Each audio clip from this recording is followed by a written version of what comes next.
A Story of the Days to Come, Part 5, Bindon Intervenes. In Bindon's younger days he had dabbled in speculation, and made 3 brilliant flukes. For the rest of his life he had the wisdom to let gambling alone, and the conceit to believe himself a very clever man. A certain desire for influence and reputation interested him in the business intrigues of the giant city in which his flukes were made. He became at last one of the most influential shareholders in the company that owned the London flying stages to which the aeroplanes came from all parts of the world. This much for his public activities. In his private life he was a man of pleasure, and this is the story of his heart. Before proceeding to such depths, one must devote a little time to the exterior of this person. Its physical basis was slender and short and dark, and the face, which was fine-featured and assisted by pigments, varied from an insecure self-complacency to an intelligent uneasiness. His face and head had been depilated, according to the cleanly and hygienic fashion of the time, so that the color and contour of his hair varied with his costume. This he was constantly changing.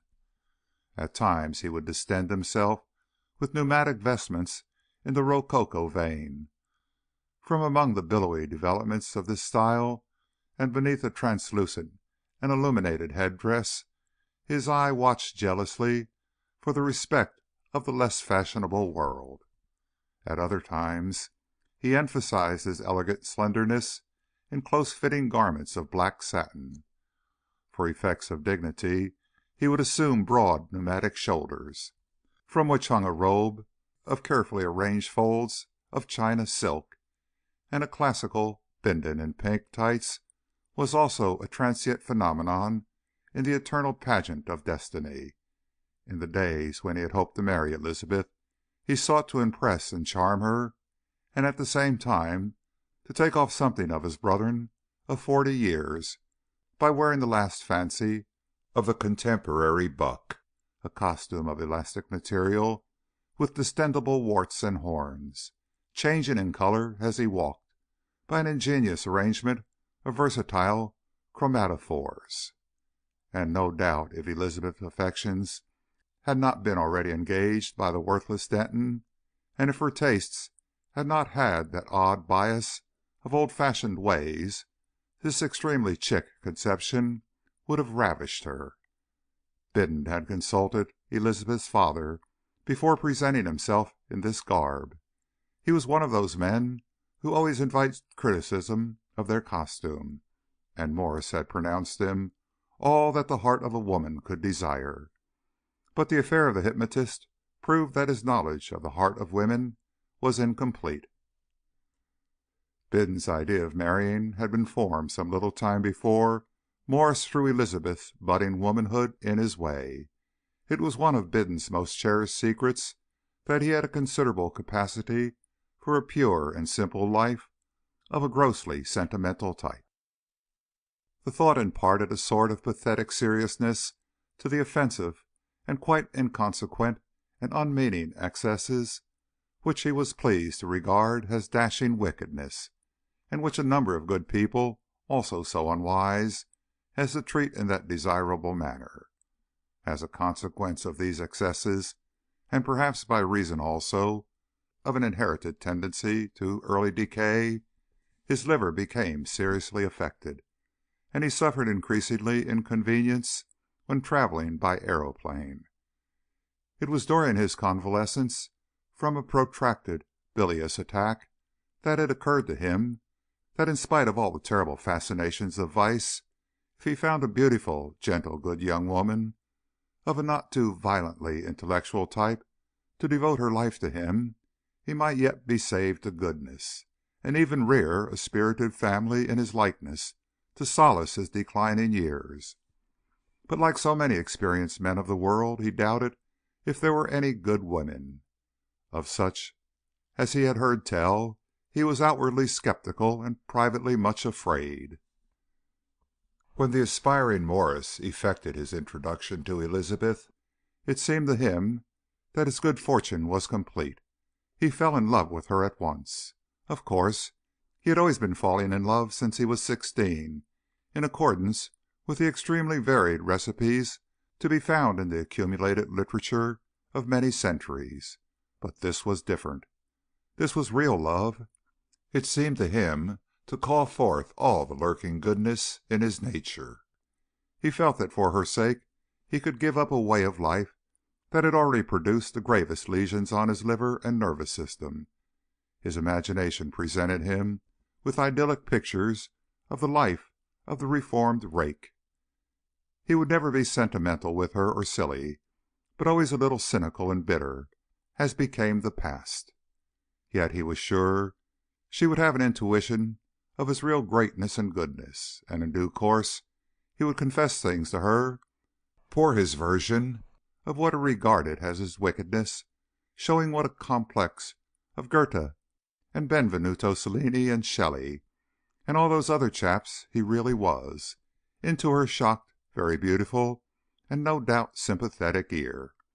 And preparatory to these things he wooed her with infinite subtlety and respect, and the reserve with which Elizabeth treated him seemed nothing more nor less than an exquisite modesty touched and enhanced by an equally exquisite lack of ideas. Bindon knew nothing of her wandering affections, nor of the attempt made by Morris to utilize hypnotism as a corrective to this digression of her heart. He conceived he was on the best of terms with Elizabeth, and had made her quite successfully various significant presents of jewelry and the more virtuous cosmetics, when her elopement with Denton threw the world out of gear for him. His first aspect of the matter was rage, begotten of wounded vanity, and as Morris was the most convenient person, he vented the first brunt of it upon him. He went immediately and insulted the desolate father grossly, and then spent an active and determined day going to and fro about the city and interviewing people in a consistent and partly successful attempt to ruin the matrimonial speculator. The effectual nature of these activities gave him a temporary exhilaration, and he went to the dining place he had frequented in his wicked days in a devil-may-care frame of mind, and dined altogether too amply and cheerfully with two other golden youths in their early 40s. He threw up the game. No woman was worth being good for, and he astonished even himself by the strain of witty cynicism he developed.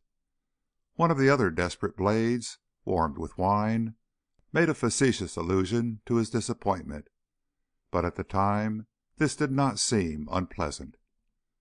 The next morning he found his liver and temper inflamed.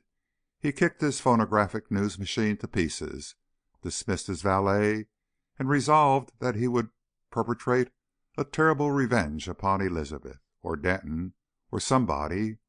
But anyhow, it was to be a terrible revenge, and the friend who had made fun at him should no longer see him in the light of a foolish girl's victim. He knew something of the little property that was due to her, and this would be the only support of the young couple until Morris should relent. If Morris did not relent, and if unpropitious things should happen to the affair in which Elizabeth's expectations lay, they would come upon evil times and be sufficiently amenable to temptation of a sinister sort. Bindon's imagination, abandoning its beautiful idealism altogether, expanded the idea of temptation of a sinister sort. He figured himself as the implacable, the intricate and powerful man of wealth pursuing this maiden who had scorned him, and suddenly her image came upon his mind, vivid and dominant, and for the first time in his life Bindon realized something of the real power of passion. His imagination stood aside like a respectful footman who has done his work in ushering in the emotion. "My God!" cried Bindon, "I will have her, if I have to kill myself to get her. And that other fellow?" After an interview with his medical man and a penance for his overnight excesses in the form of bitter drugs, a mitigated but absolutely resolute Bindon sought out Morris. Morris he found properly smashed, and impoverished and humble, in a mood of frantic self-preservation, ready to sell himself body and soul, much more any interest in a disobedient daughter, to recover his lost position in the world. In the reasonable discussion that followed, it was agreed that these misguided young people should be left to sink into distress, or possibly even assisted toward that, improving discipline by Bindon's financial influence. "And then?" said Morris. "Then will come the Labour Company," said Bindon. "They will wear the blue canvas." "And then?" "She will divorce him," he said, and sat for a moment intent upon that prospect. For in those days the austere limitations of divorce of Victorian times were extraordinarily relaxed, and a couple might separate on 100 different scores. Then suddenly Bindon astonished himself and Morris by jumping to his feet. "She shall divorce him," he cried. "I will have it so. I will work it so. By God, it shall be so. He shall be disgraced, so that she must. He shall be smashed and pulverized." The idea of smashing and pulverizing inflamed him further. He began a Jovian pacing up and down the little office. "I will have her," he cried. "I will have her. Heaven and hell shall not save her from me." His passion evaporated in its expression, and left him at the end simply histrionic. He struck an attitude, and ignored with heroic determination a sharp twinge of pain about the diaphragm. And Morris sat with his pneumatic cap deflated, and himself very visibly impressed. And so, with fair persistency, Bindon set himself to work of being Elizabeth's malignant providence, using with ingenious dexterity every particle of advantage wealth in those days gave a man over his fellow creatures. A resort to the constellations of religion hindered these operations not at all. He would go and talk with an interesting, experienced, and sympathetic father of the Weismannite sect of the Isis cult about all the irrational little proceedings he was pleased to regard as his heaven-dismaying wickedness. And the interesting, experienced, and sympathetic father, representing heaven dismayed, would with a pleasing affection of horror suggest simple and easy penitence, and recommend a monastic foundation that was airy, cool, hygienic, and not vulgarized for viscerally disordered penitent sinners of the refined and wealthy type. And after these excursions, Bindon would come back to London quite active and passionate again. He would machinate with really considerable energy, and repair to a certain gallery high above the street of the moving ways, from which he could view the entrance to the barracks of the Labour Company in the ward which sheltered Denton and Elizabeth. And at last one day he saw Elizabeth go in, and thereby his passion was renewed. So in the fullness of time the complicated devices of Bindon ripened, and he could go to Morris and tell him that the young people were near despair. "It's time for you," he said, "to let your parental affections have play. She's been in blue canvas some months, and they've been cooped together in one of those labour dens.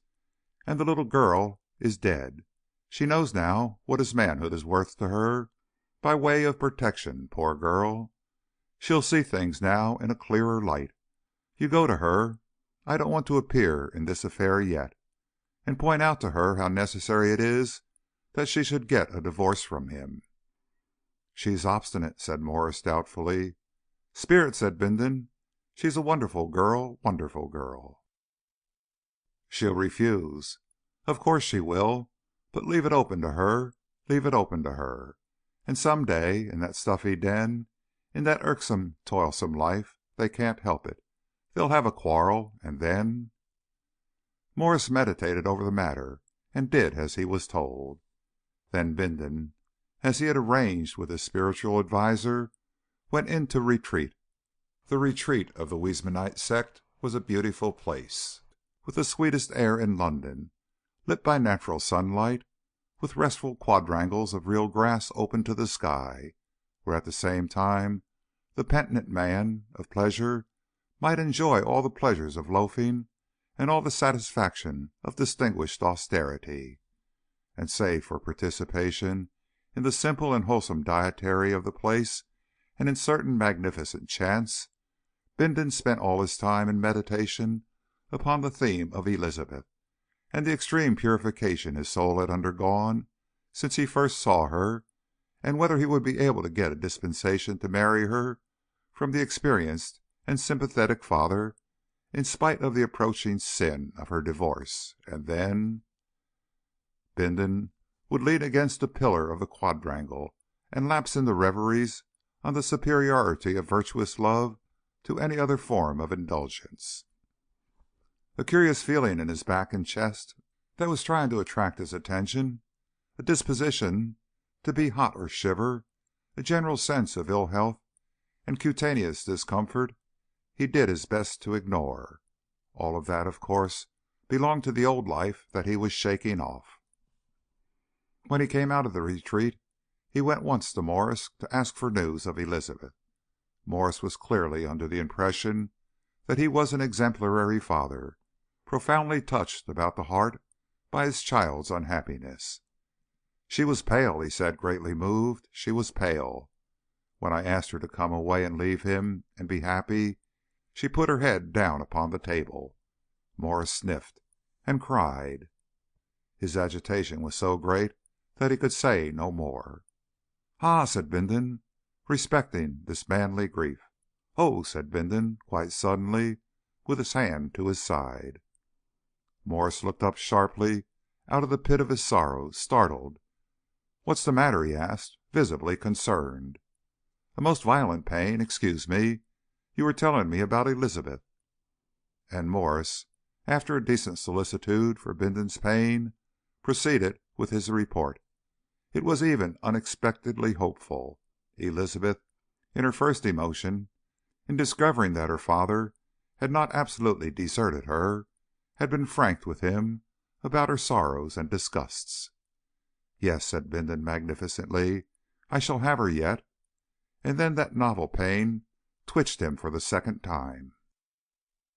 For these lower pains the priest was comparatively ineffectual, inclining to regard the body and them as mental illusions amenable to contemplation.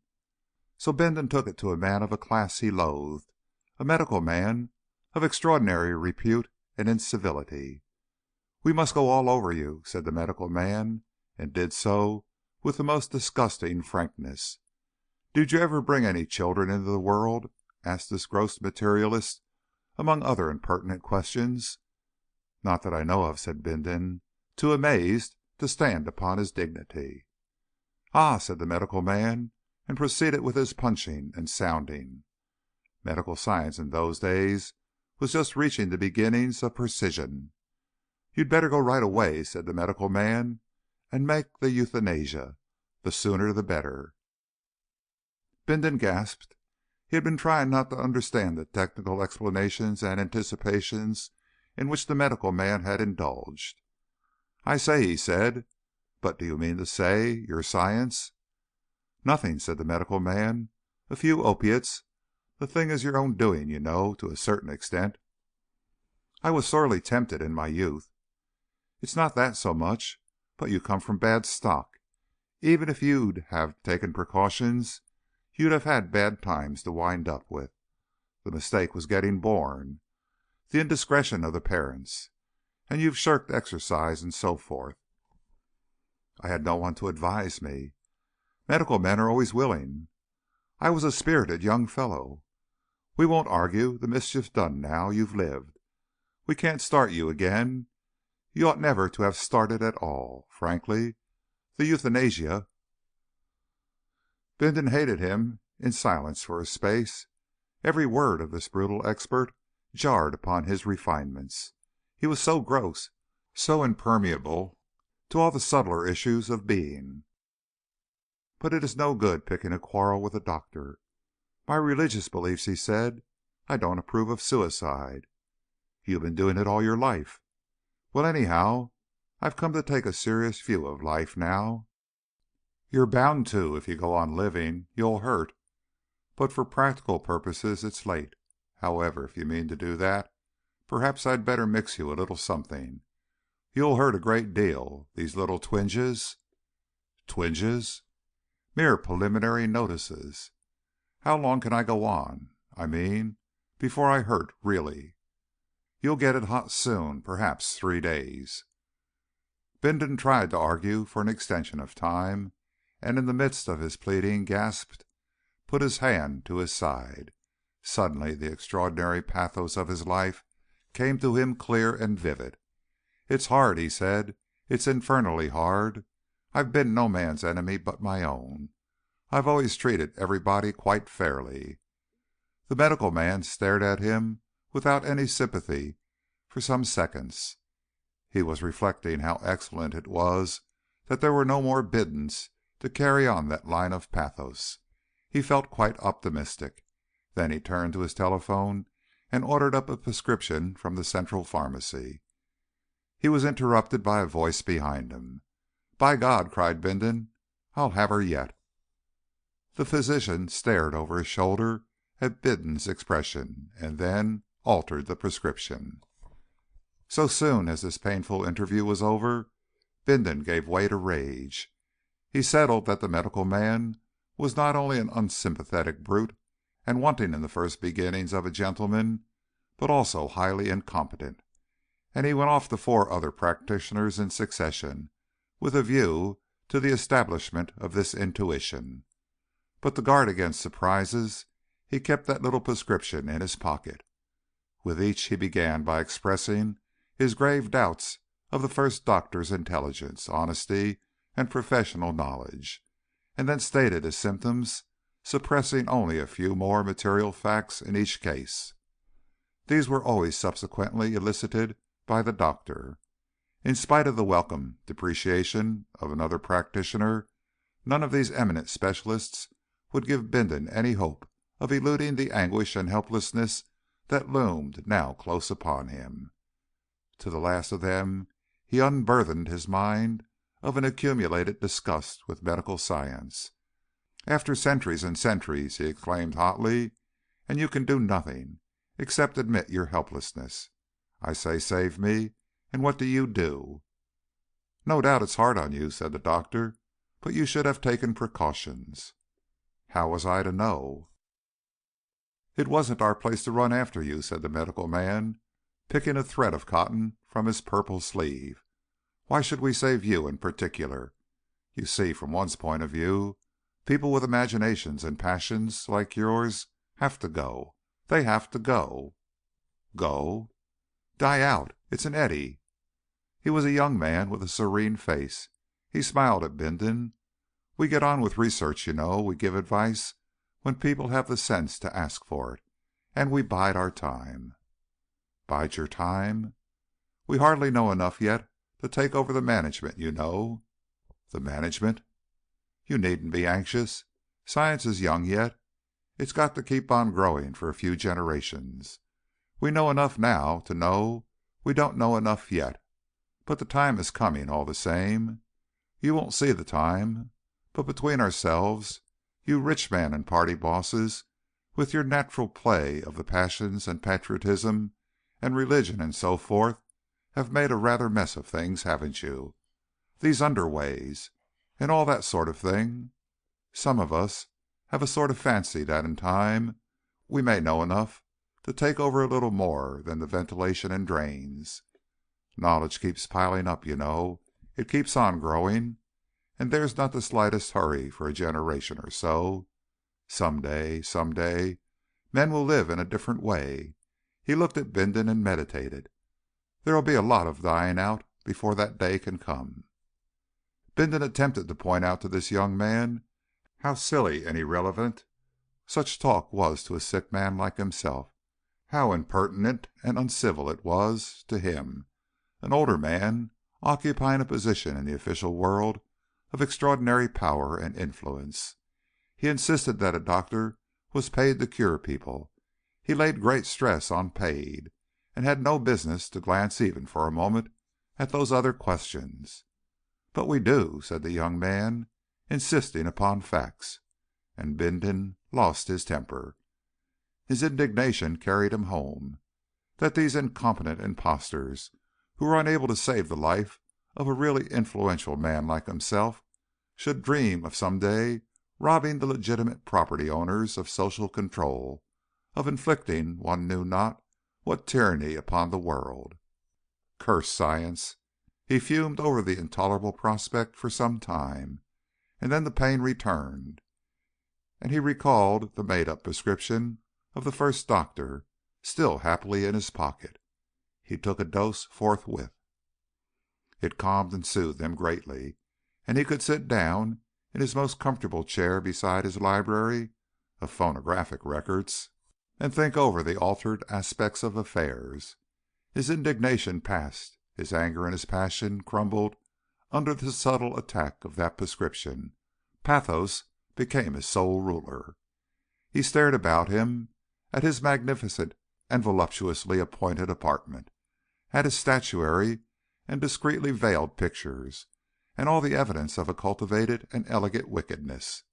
He touched the stud, and the sad piping of Tristan's shepherd filled the air. His eyes wandered from one object to another. They were costly and gross and florid, but they were his. They presented in concrete form his ideals, his conceptions of beauty and desire, his idea of all that is precious in life. And now he must leave it all like a common man. He was, he felt, a slender and delicate flame burning out. So must all life flame up and pass, he thought. His eyes filled with tears. Then it came into his head that he was alone. Nobody cared for him. Nobody needed him. At any moment he might begin to hurt vividly. He might even howl. Nobody would mind. According to all the doctors, he would have excellent reason for howling in a day or so. It recalled what his spiritual adviser had said of the decline of faith and fidelity, the degeneration of the age. He beheld himself as a pathetic proof of this. He, the subtle, able, important, voluptuous, cynical, complex Bindon, possibly howling, and not one faithful, simple creature in all the world to howl in sympathy. Not one faithful, simple soul was there, no shepherd to pipe to him. Had all such faithful, simple creatures vanished from this harsh and urgent earth? He wondered whether the horrid, vulgar crowd that perpetually went about the city could possibly know what he thought of them. If they did, he felt sure some would try to earn a better opinion. Surely the world went from bad to worse. It was becoming impossible for Bindons. Perhaps some day. He was quite sure that the one thing he needed in life was sympathy. For a time he regretted that he left no sonnets, no enigmatical pictures, or something of that sort behind, to carry on his being until at last the sympathetic mind should come. It seemed incredible to him that this that came was extinction. Yet his sympathetic spiritual guide was in this matter annoyingly figurative and vague. Curse science! It had undermined all faith, all hope. To go out, to vanish from the theatre and street, from office and dining place, from the dear eyes of womankind, and not to be missed. On the whole, to leave the world happier. He reflected that he had never worn his heart upon his sleeve. Had he, after all, been too unsympathetic? Few people could suspect how subtly profound he really was beneath the mask of that cynical gaiety of his. They would not understand the loss they had suffered. Elizabeth, for example, had not suspected. He had reserved that. His thoughts, having come to Elizabeth, gravitated about her for some time. How little Elizabeth understood him! That thought became intolerable. Before all other things, he must set that right. He realized that there was still something for him to do in life. His struggle against Elizabeth was even not yet over. He could never overcome her now as he had hoped and prayed, but he might still impress her. From that idea he expanded. He might impress her profoundly. He might impress her so that she should forevermore regret her treatment of him. The thing that she must realize before everything else was his magnanimity. His magnanimity. Yes, he had loved her with amazing greatness of heart. He had not seen it so clearly before. But, of course, he was going to leave her all his property. He saw it instantly, as a thing determined and inevitable.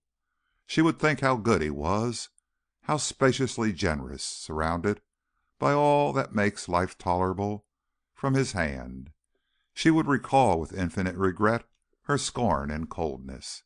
And when she sought expression of that regret, she would find that occasion gone forever. She should be met by a locked door, by a disdainful stillness, by a white, dead face. He closed his eyes and remained for a space, imagining himself that white, dead face. From that he passed on to other aspects of the matter, but his determination was assured. He meditated elaborately before he took action, for the drug he had taken inclined him to a lethargic and dignified melancholy. In certain respects he modified details. If he left all his property to Elizabeth, it would include the voluptuously appointed room he occupied, and for many reasons he did not care to leave that to her. On the other hand, it had to be left to someone. In his clogged condition this worried him extremely. In the end he decided to leave it to the sympathetic exponent of the fashionable religious cult, whose conversation had been so pleasing in the past. "He will understand," said Bindon, with a sentimental sigh. "He knows what evil means.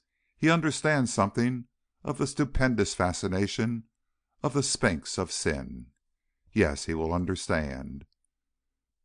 By that phrase it was that Bindon was pleased to dignify certain unhealthy and undignified departures from sane conduct to which a misguided vanity and an ill-controlled curiosity had led him.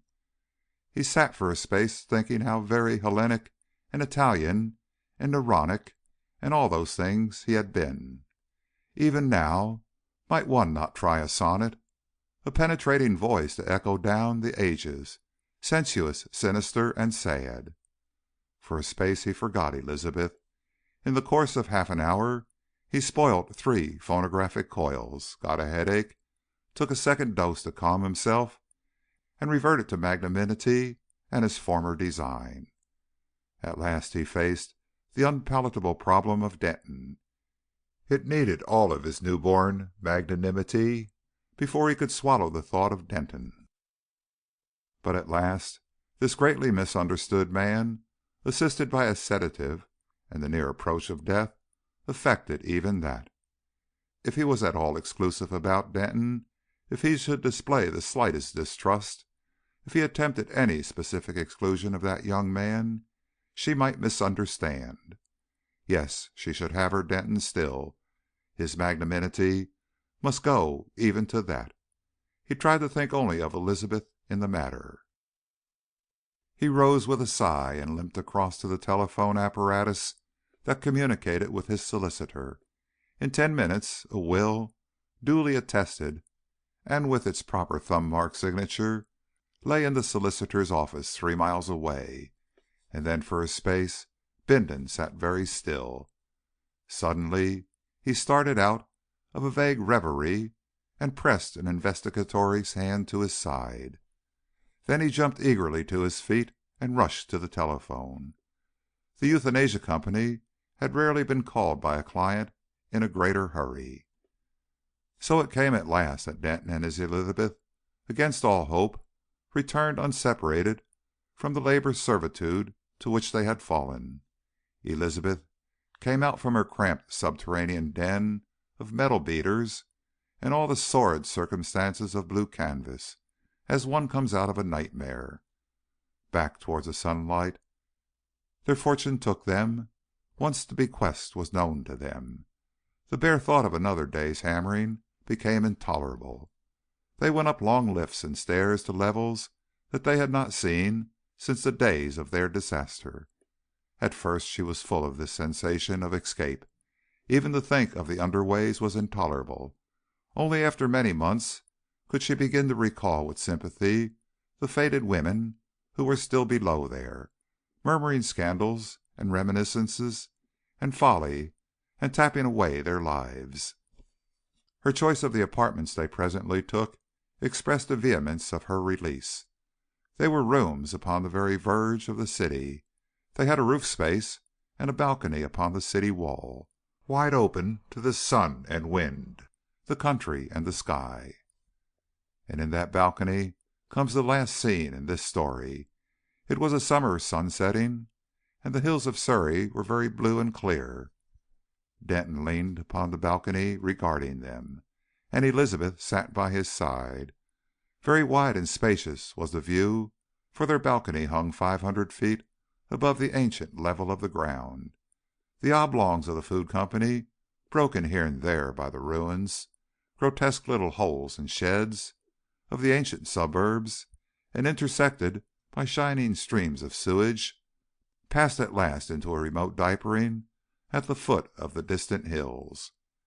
There once had been the squatting place of the children of Uya. On those further slopes, gaunt machines of unknown import worked slackly at the end of their spell, and the hill crest was set with stagnant wind vanes. Along the great south road, the Labour Company's field workers in huge wheeled mechanical vehicles were hurrying back to their meals, their last spell finished. And through the air a dozen little private aeroplanes sailed down towards the city. Familiar scene as it was to the eyes of Denton and Elizabeth, it would have filled the minds of their ancestors with incredulous amazement.